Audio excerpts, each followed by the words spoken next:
বহু বছর আগে অচিনপুর নামে একটি সুন্দর রাজ্য ছিল, আর সেখানকার রাজা ছিলেন মহারাজ বিক্রমাদিত্য।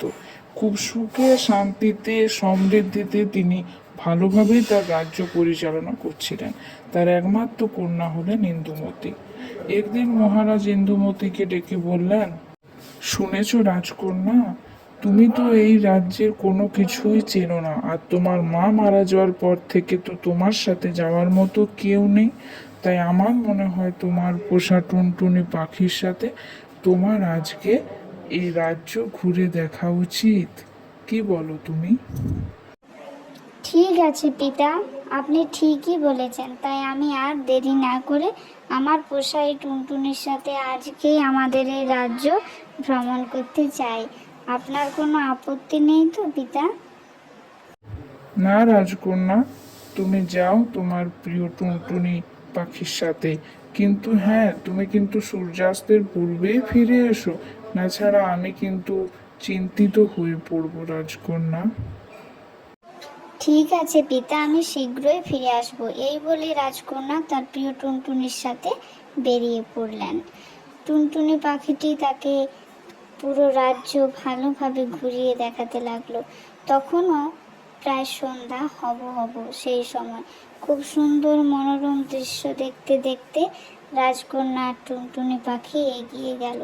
কত যে গাছ, কত পাখি, কত কিছুই তিনি দেখেননি। কিন্তু হঠাৎ তার প্রচণ্ড জল তেষ্টা পেল। কাছে কোথাও কিছু দেখতে না পেয়ে একটি কুটির তিনি দেখতে পেলেন। টুনটুনি পাখিকে বললেন, টুনটুনি দেখো তো এখানে কেউ আছে কিনা। রাজকন্যা ডাক দিলেন, বাড়িতে কেউ আছো? সেই সময় বাড়ি থেকে এক বৃদ্ধা বেরিয়ে এলেন। তিনি বললেন, কি হয়েছে, তোমরা কি কিছু চাও? রাজকন্যা ইন্দুমতি বললেন, দিদা, দয়া করে আমাকে এক গ্লাস জল দেবেন। অনেক দূর থেকে আমরা হেঁটে আসছি, রাস্তায় কোথাও জল পাইনি। বৃদ্ধা তাকে জল দিলেন। ওই জল খেয়ে রাজকন্যা অজ্ঞান হয়ে গেল এবং টুনি কাঁদতে লাগলো। পরে দেখা গেল ওই বৃদ্ধা হলো এক ভয়ঙ্করী ডাইনি। এরপর বহু বছর কেটে যায়। একদিন ওই পথ ধরে এক রাজকুমার আসছিল। সে টুনটুনি পাখিকে কাঁদতে দেখে তার কাছে এগিয়ে গেল। কি হয়েছে মিষ্টি পাখি, তুমি কাঁদছো কেন?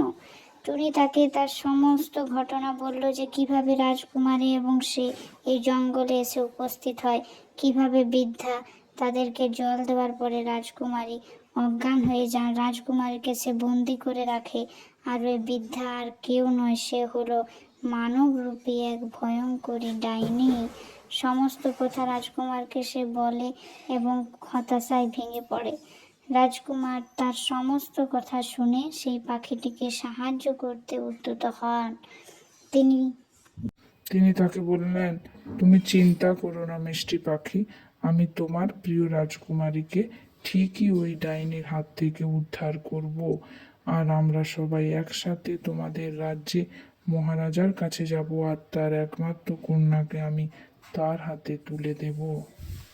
তুমি আমাকে শুধু একবার বলো যে কোথায় বন্দি করে রেখেছে রাজকন্যাকে ওই বিষাক্ত ডাইনি। টুনটুনি পাখি তাকে দেখিয়ে দেয় যে ওই বৃদ্ধার ওই চালের মধ্যেই সে রাজকন্যাকে একটি বেগুনি পাখির আকারে বন্দি করে রেখেছে, যেটা শুধুমাত্র রাজকুমারী উদ্ধার করতে পারে। রাজকুমার টুনির কাছে উদ্ধার করার পথ জানতে চাইল। টুনি তাকে বলল যে ওই বিষাক্ত ডাইনিকে মেরে ফেললেই একমাত্র রাজকন্যাকে উদ্ধার করা সম্ভব। এই সকল কথা শুনে এই বিষাক্ত ডাইনি সেখানে উপস্থিত হয় এবং রাজকুমারকে আক্রমণ করে। এই এক মানুষের বাচ্চা এসেছে আমার কবল থেকে রাজকন্যাকে বাঁচাতে।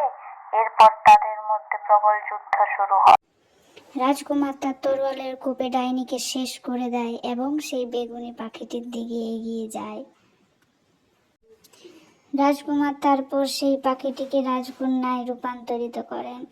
এরপরে রাজকুমার রাজকন্যার সাথে একসাথে তাদের রাজ্যে ফিরে যান। রাজকুমার রাজকুমারীকে নিজের পরিচয় দেন এবং তার রাজ্যে তাকে ফিরিয়ে নিয়ে যান। দীর্ঘ বছর প্রতীক্ষার পর বৃদ্ধ রাজা বিক্রমাদিত্য তার কন্যাকে দেখতে পেয়ে আনন্দে আত্মহারা হয়ে যায়। মহারাজ বিক্রমাদিত্য রাজকুমারকে বললেন, রাজকুমার, এত যুগ ধরে আমি আমার মেয়েকে খুঁজেছি, কিন্তু কোথাও খুঁজে পাইনি। একমাত্র আপনি আমার মেয়েকে ফিরিয়ে এনে দিয়েছেন, তাই আজ থেকে আমি আমার মেয়েকে আপনার হাতে তুলে দিলাম। এরপর তারা দুজনে শান্তিতে বসবাস করতে লাগলেন।